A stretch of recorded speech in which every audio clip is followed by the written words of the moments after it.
Welcome to Dead Man Talking. Tonight's story is from the incredible mind of 20ChargerRT from over on Reddit, No Sleep.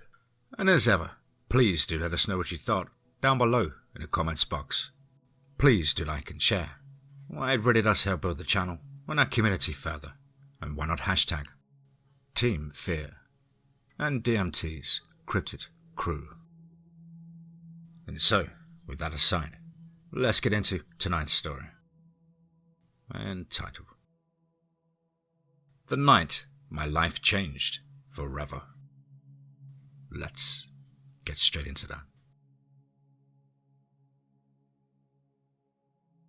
I worked as a deputy sheriff in a large rural county in Oklahoma a few years ago when I experienced something one night that to this day gives me chills when I think about it, and it sets a course of events that would change my life forever. I've locked it away deep in my mind since then, but this weekend, I was going through a box of old cords and electronics I have, and when I saw that old digital camera lying there, it all came flooding back. Even though it's been quite a few years, I couldn't shake the uneasy, creepy feeling I had as I lay there in bed last night, as memories of that night flashed through my mind. During the time of this event, I lived with two roommates, and one of them was about to get married to a friend of mine from high school. They were having their engagement party on a Saturday, and even though I had work all day, I told them that I would be home around 9 p.m. and would continue to the party, as many of our high school friends would be there, and I greatly looked forward to it. Even my ex-girlfriend Andrea from high school was going to be there, and I was really hoping for a rekindle of romance between us. That Saturday was pretty uneventful, work-wise, and the excitement was growing, seeing I had only 2 hours left of my shift and could not wait to get off and get back to the house. Dispatch called me on the radio and wanted to know if I could head into town, into the northwest part of the county, on a trouble unknown call. The dispatcher asked that I call on my phone, for she had more info she wanted to speak to me about. I said 10-4, called in, and the dispatcher said this is going to sound very weird, but a woman called from a house near this town I was responding to, and was saying a helicopter was flying around her house, shining its spotlight into her windows. Well, I was like, okay, and knew there was not much I could do about it, but I stepped up a bit because I wanted to see this for myself. This town was a good 20-minute drive from my location. I had hoped it was still there when I arrived because I had never seen or heard anything like this before, and really wanted to have a good story to tell when I got home later. I was about 5 miles away when I came over the hill and I could see lights of the town ahead of me. This lady that called lived about a mile outside of it, and her house sat on a large acreage, which had its own road that ran for about half a mile until it met the main road. It was pretty overgrown with trees covering in that area, but I knew I could see her home from the main road and hoped I could see this helicopter that was lighting up her house. I was now about a quarter of a mile from the turn into her driveway. I had a clear view of her house, and as sure as I am writing this, I could see a long searchlight beam illuminating her top floor window, and the beam extended up into the darkness. I didn't want the pilot to see me, and I shut off all the lights of my car and rolled down the front windows as I crept up a private road to her home. And that is when the reality hit me. I had served in the Navy on a naval air station and seen many helicopters coming and going. And as everyone who has ever witnessed one flying over their house knows, they are loud as hell. The problem I had at the moment was there was nothing but silence. No strobe lights, no rotor sounds, nothing but the light. The hairs on the back of my neck started to stand up as I pulled closer to the house. Whatever it was just sat there silently, and I sat there for a few minutes staring up at it, trying to figure out a reasonable explanation for what I was witnessing. I opened the car door and walked slowly up to the house. I could see lights on the lower floor of the house, and upstairs was dark, except for the light beam. I made it to the door and knocked several times, but the lady never came. And I shouted, "Sheriff's office," and pounded on the door and nothing. I decided to walk back to the car and get on my PA and announce to her that I was there. And as I started walking towards the vehicle, the light fixated on me and followed me the entire way. And my heart was racing. I had a pit in my stomach. I had never experienced anything like this in my entire life. I picked up the mic and said, "Ma'am, "This is the sheriff's office. Please come to the door." And it was at that time her front door swung open, and a very frightened lady came running to me. She said she was sorry she did not come when I knocked, but she had been in her kitchen on the phone with her son when I was at the door. But she was too afraid to move because she heard what sounded like footsteps on her second floor, and so she was scared to death to pass the staircase.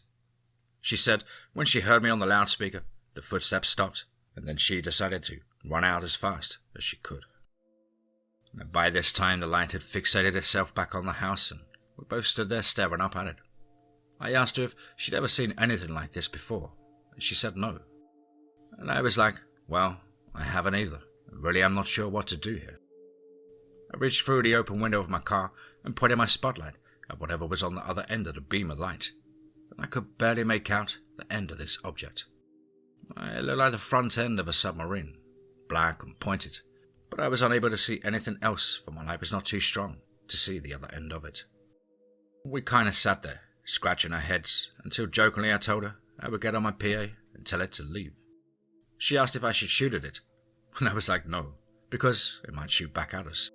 I picked the mic up and announced, "I don't know what you are and why you are here, but leave this lady alone and move on." And we both kind of laughed, but that laugh turned to shock as the searchlight turned off and we could barely make out the outline of the object in the sky. I sat there for about 10 seconds and then slowly started to drift off to the north. I could only see it moving as it was blocking out the stars behind it, and after a minute or so it seemed to be gone, finally. The lady was still suddenly scared to death and really did not want to go back inside her house, but I told her I would go with her and clear each room, and hopefully she would be at peace and left alone for the night. And the house was quiet and empty of any beings except us, and I told her if you need us again, please call. And even though I would be off soon, another deputy could respond. She thanked me and I was on my way. I had this overwhelming creeped out feeling as I drove down her driveway back to the road, and after clearing off that call, I decided I would drive into the small town and grab a drink and catch my breath for a minute. When I turned onto the main street in town, I could see the general direction towards her house, and it was at that moment I noticed the object was back. I remember that in my bag I had my digital camera, and I decided that I was going to get proof of this so that anyone who called me crazy after this night could be proven wrong by any evidence I was able to get. I radioed to dispatch and told them I was returning to the previous caller's address and that the trouble had returned. I asked dispatch for another unit, but unfortunately, in rural counties, there could only be 1 or 2 working, and the other was 40 minutes away, and I didn't have that kind of time. I hauled ass back down the road in front of the lady's house, and as I came to the spot before her driveway, I could see the light again, plain as day, illuminating her house. I jumped out of my car and put the camera on the roof and pointed it right in the area of the light beam. Now, this camera was pretty advanced for the day. It cost me a small fortune, but compared to today's tech, it would be pretty outdated. I took one picture as normal and could see nothing, and started adjusting the exposure and snapping pictures until I could make out the outline of the object. There was that familiar shape like the front end of a submarine, and I could still only make out the front part of it, where the light was coming from, as the other end of it was still not visible. I was just glad I had something on camera. I had something to back up my story. I jumped back into the car and made it up to her driveway, and I could see her near her car with items all over the ground. She was frantically trying to gather them up and put them in her vehicle. She was in a total state of panic, and I did my best to calm her down, but her hands were trembling so bad that I told her to step back and that I would gather her stuff and put it in the car. She said she had gone to her bedroom and was preparing to get into bed when her entire room lit up and she heard pounding on the roof. She said she sprang out of bed and grabbed a few overnight things and planned to stay at her son's home that night, and I told her that that was probably a good idea and I would follow her there to make sure she was safe. And when we finished loading her items into the car, the light went off again, and I told her to waste no more time. Let's go. We tore out of that driveway, and luckily her son lived fairly close to the station, and I was able to get her there with no more issues. Her son was very confused by all of this, especially now that his mother and a deputy both were at his house, both clearly shaken by the events. He thanked me for the help, and I left.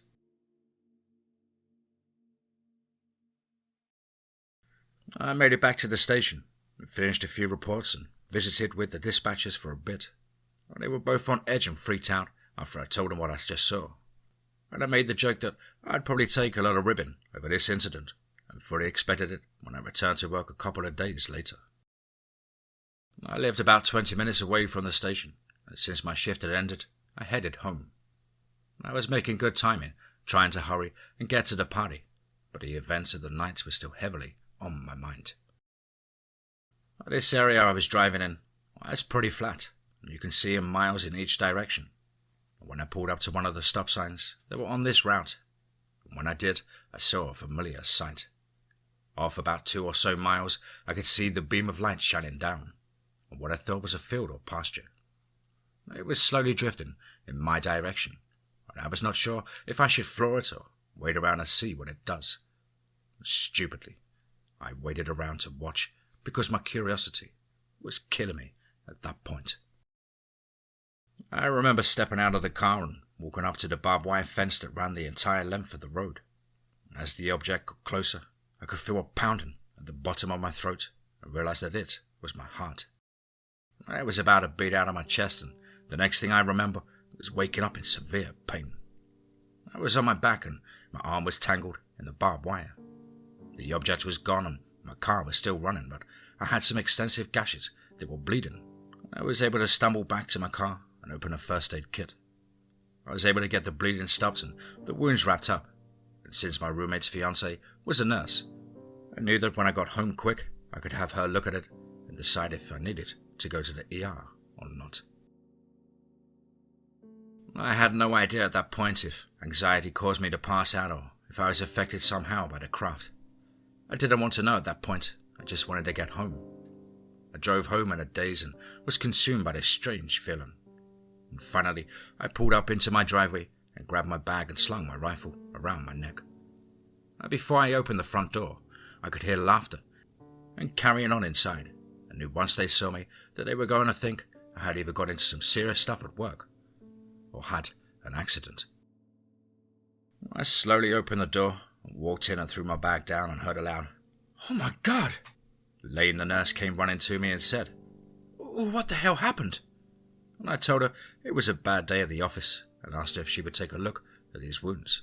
And she said absolutely, and we walked to the kitchen sink where she helped me get the wrap off and clean up the scratches. She told me I was probably okay and could bandage them up at home without stitches. And I did just that. Everyone was crowding around me trying to find out what happened, and I just sat down pondering whether or not to tell them. I told them they were not going to believe it, but I would fill them in on the story. My ex-girlfriend Andrea sat next to me, and I felt great comfort from that, and basically relayed every detail of the events of that night. Everyone was speechless, and I could have heard a pin drop until my roommate formed a big smile on his face and said, "No way in hell, dude. You are so screwing with us." And I told him that I figured he would feel that way, but I was about to change his mind, for I had photographic proof. I reached into my bag and pulled out my camera, and told them that if they would all like to see it, then please follow me up to my room. All 5 of them lined up behind and followed me there. Andrea and 2 other girls were talking about how freaked out they were. But my roommate, well, he was still skeptical. I grabbed the cable and plugged the camera in and started importing the photos. There were 7 of them, and you could see in progression from the first I took to the last how more detailed the object came out. Everyone was stunned in silence, with eyes wide and open mouths. The first question they had was if it followed me home. "I could have," I said. Everyone just kind of looked around at each other and back at me. They asked me what I planned to do next. I told them nothing.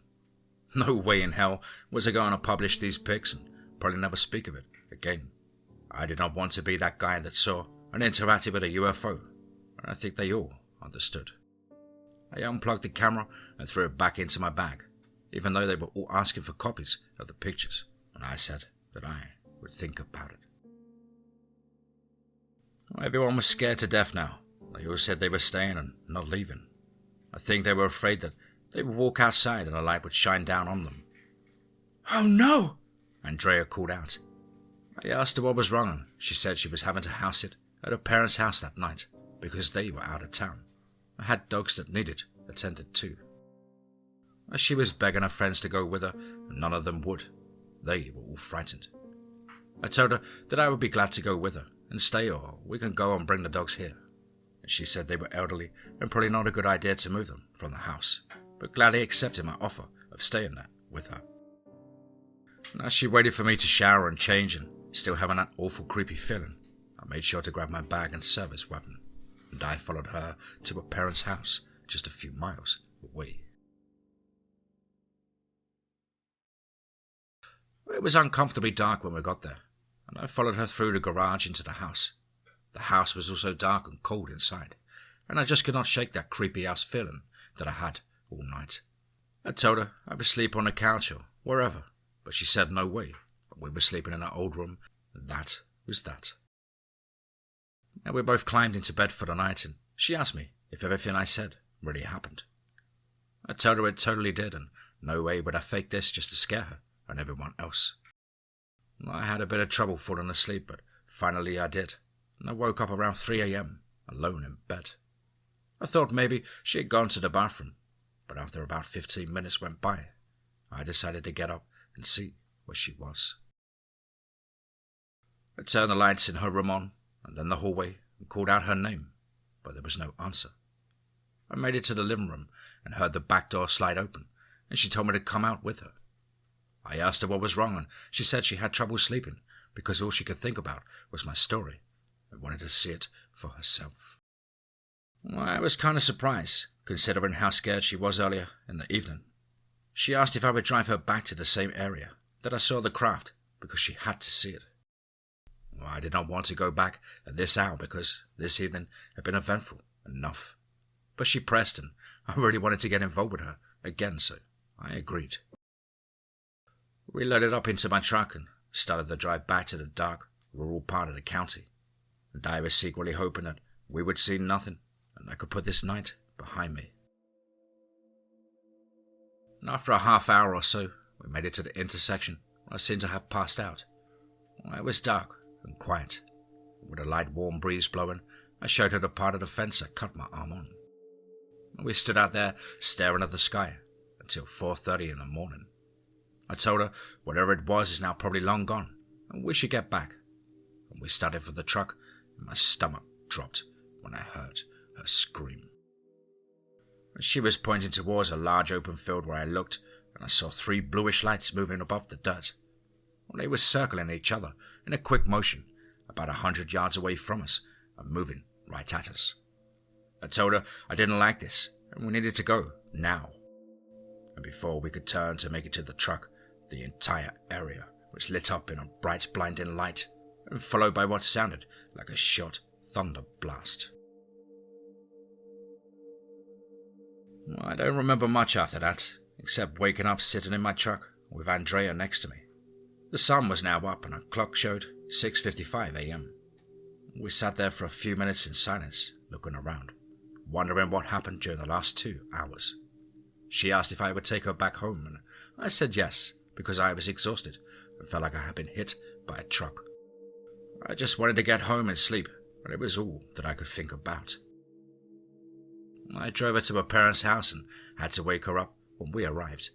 She got out of the truck and looked at me hoping I had some kind of answer to the questions in both of our heads, but I did not. We both agreed to meet up at lunchtime and try to make sense of it all.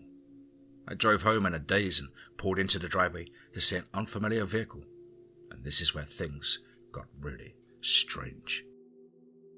I stepped out of my truck and looked around thinking my roommate might have moved my car to the street, but it was nowhere to be found. It would have been very unlike him because he knew he was not allowed to drive it, and he certainly would not have moved it without telling me first. I walked to the front door and my key would not work after trying several times. I banged on the door to try and wake my roommates up and was surprised when a man I had never seen before flung open the door, demanding to know why I was on his porch so early in the morning. I asked what the hell he was doing in my house, and he had this dumbfounded look on his face. He asked if I had been drinking because he had lived here for the past 15 years, and if I didn't leave, he was going to call the police. I told him he was on my property and pulled out my wallet to show him my badge and ID. I'm a Summit County deputy, I explained, but he asked where that was. I told him the county we're in now. He just laughed and said I must have been in the wrong state and told me to lay off the drugs and alcohol, and once again told me to get off of his property. I walked back to the truck to make sure I was at the right house, and sure enough, I was. But things were different. The paint color of the house had changed, and the front yard had much different landscaping. How the hell could this be? I thought. I grabbed my cell phone and tried calling my roommate, but the person on the other end told me that I had the wrong number. I tried calling my other roommates, and there was no answer. A man I had never seen before came out of my neighbor's house with 2 kids who looked like they were leaving for church service. What the hell is going on here? I immediately thought of Andrea. I raced back to her parents' house to find her standing on the sidewalk up the street from her house crying. She told me her key would not work, nor would the garage door code, and when she tried to open the window in her bedroom, she heard a child scream. She said a man came out of the front door with a pistol and told her to get off his damn property before he called the police. She told him that it was her parents' house, and he looked at her like she was crazy before reiterating the threat of calling the police. She said she looked through the windows of the garage door and her car was not there. I told her to get in the truck and we would try to figure this out. I explained to her that I had the same experience. The roommates were gone and a different family was living in my house. We tried calling everyone we knew, only to find wrong numbers or numbers that did not exist at all. I called the sheriff's office in hopes someone familiar would answer, but unfortunately was told no deputy by my name worked there. This sheriff's name was someone I had never even heard of. Even the dispatcher that answered was someone I'd never met. And we drove around for a bit, not knowing what to do, and from working in law enforcement, I knew if I had gone to the police and explained what had happened to us, that they would think that we were insane. At that point, we both realized we were alone in a strange but familiar place with nothing, and Andrea was crying. I tried my best to console her, but I too was barely hanging on. We both knew in the back of our heads what caused this, and we were both hoping that it was just a bad dream that we would wake up from soon, back in our world. But it never happened. It's been 15 years now in this existence. We had to start from scratch. As the years went by, we would notice many things were the same here, but also some were different, such as businesses and brand names. Even a decal of the dealership I bought my truck from was a place that did not exist here. We used to drive around at nights in the country, hoping a craft would come back and take us home, but we never saw it again. All of the proof of the training, studying, and hard work that got us to our positions in our old lives, I was gone. We stayed together and ended up marrying each other, surviving the best we could with what little we had, and with time built ourselves back up and are raising a family. Life was difficult for many years, having to start over, but we did it, and I had almost completely put it out of my mind when I decided to clean out the closet this weekend and open that old box of electronics and saw that digital camera there. I didn't say anything to Andrea because this has all been hard enough on her, and it was just a couple of years ago that she stopped waking up crying in the middle of the night. I sat and thought it many times over, whether to connect the camera and see if the pictures were still there, but I have not had the nerve to try yet. I really miss my friends and family.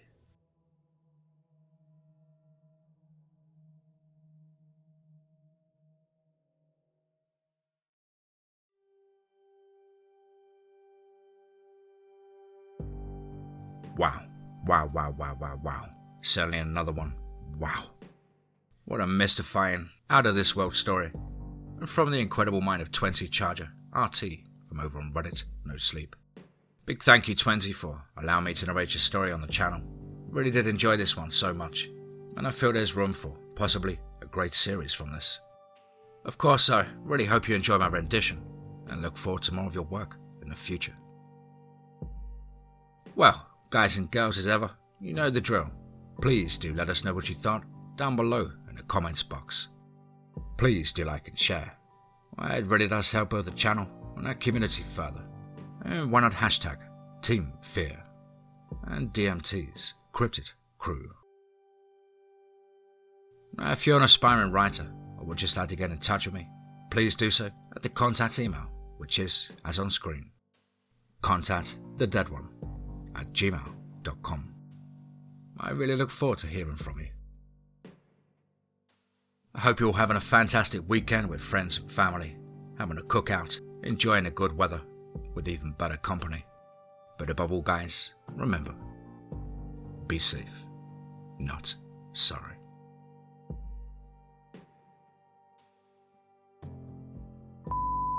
It was uncomfortably dark there. I